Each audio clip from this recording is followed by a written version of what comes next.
La pizza que je regarde aujourd'hui, gang, c'est la suivante, la GOCP de Dr. Oetkers. Donc celle-ci devrait prendre approximativement 25 minutes à cuire. Pour les ingrédients, nous avons farine de blé enrichie, eau, levure, huile de palme modifiée, gluten de blé, sucre, sel, extrait de malt d'orge, phosphate monocalcique, bicarbonate de soude, esters tartique de mono et diglycérine acétylée, phosphate de bicalcique, gomme de guar, huile de canola, citrate de calcium, acide ascorbique et panthosanas amylase. Je vais définitivement devoir regarder quelques de ces ingrédients-là et faire une autre vidéo. Ceci dit, on va quand même l'essayer. Pour ce qui est du fromage, c'est du fromage mozzarella, donc lait, culture bactériologique, sel, enzymes, microbactériens et chlorure de calcium. L'astuce, on a une purée de tomates, de l'eau, du sucre, l'huile de soya, amidon de maïs classique, sel, épices, poudre d'ail, oignons et fines herbes. Pour la garniture, le pepperoni, nous avons du porc, du sel, des épices, dextrose, aucune idée c'est quoi de la dextrose, de l'eau, poudre d'oignon, extrait d'épices, poudre d'ail, acide ascorbique, encore une fois, nitrite de sodium, culture bactérienne et ascorbate de sodium, de la fumée, c'est un ingrédient à part. Et contient bien sûr du blé, de l'orge et du lait. Donc, pour ce qui est de la croûte, elle a l'air relativement complexe. Le fromage a l'air plus ou moins normal. Et la sauce c'est la chose qui est la plus normale, à part le fait qu'il y ait l'amidon de maïs dedans. L'amidon de maïs, bien sûr, pour conserver les saveurs et aussi comme agent de préservation. La garniture pour la saucisse en tant que telle, le pepperoni. C'est bien sûr un pepperoni usiné avec bien sûr plein de trucs vraiment weird que t'as pas nécessairement besoin. Ce qui est cool, c'est que t'as pas genre de substitut de soya ou trucs comme ça, fait que ça devrait quand même être un vrai, plus ou moins vrai pepperoni à ce niveau-là. C'est ça. On va le mettre au four, on va l'essayer.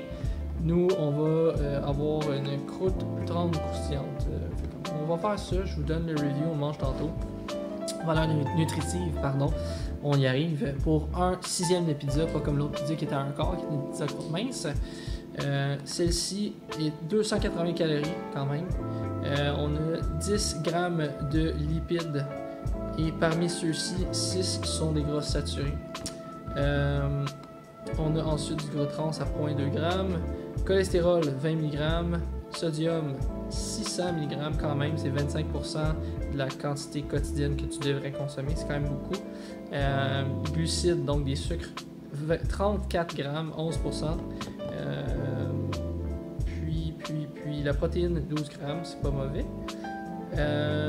Par de ça, beaucoup de calcium, hein? Beaucoup de calcium, 20% de l'apport quotidien de calcium dans un 6e de pizza ici, ainsi que 15% de fer. Donc pour les gras, 6 grammes, c'est 31% de la consommation quotidienne que tu devrais consommer. Pour les gras saturés, pour les grammes standards, le gramme normal, c'est 15%. Donc, let's get to cooking!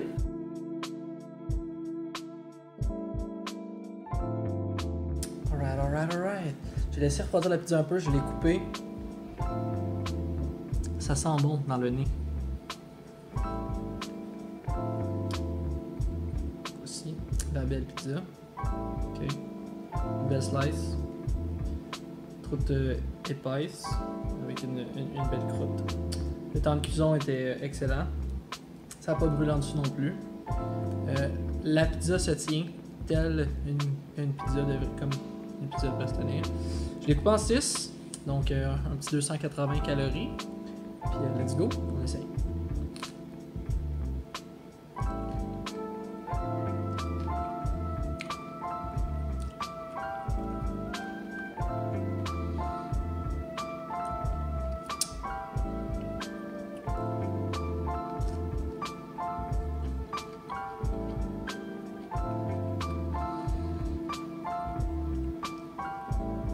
Pas pire.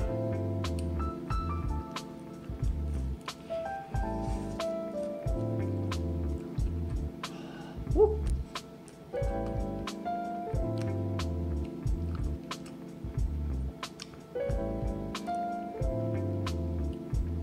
Au niveau de la sauce, comparé à une vraie pizza, une pizza pas congelée, c'est assez intéressant.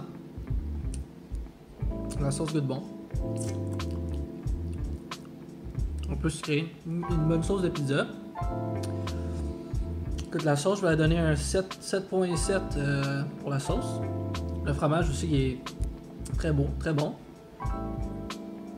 Il se défait pas non plus de toute la pizza, fait que c'est quand même aussi agréable à manger à ce niveau-là. Très belle couleur.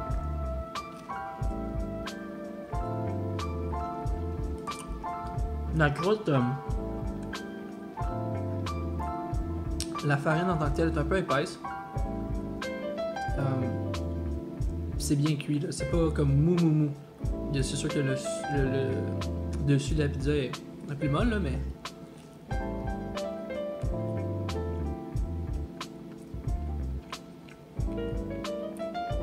Je prends juste un pepperoni aussi.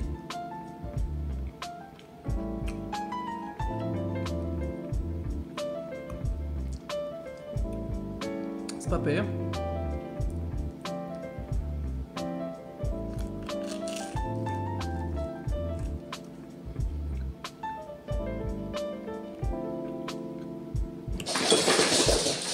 Ouais.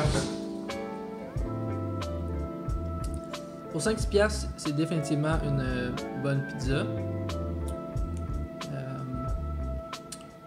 Expérience culinaire, on va donner ça un 8. C'est agréable à manger, la pizza se tient bien. Très belle apparence. Puis au niveau du goût et saveur, c'est pas la meilleure pizza que j'ai jamais mangée, mais c'est une très bonne pizza.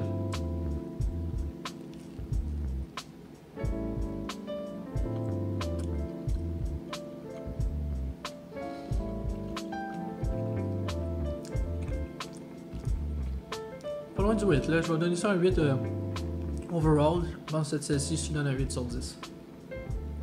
Ah. Ouais. C'est ça. Donc, qualité-prix, on est là. Je vais donner ça même un 8.5. Au niveau du goût, saveur, on a ça un 8. Au niveau des textures, puis la pizza se tient aussi un 8, fait qu'on va y aller pour un gros 8. 8 sur 10 pour la GCP croûte, le ventre, pepperoni fromage. Salut!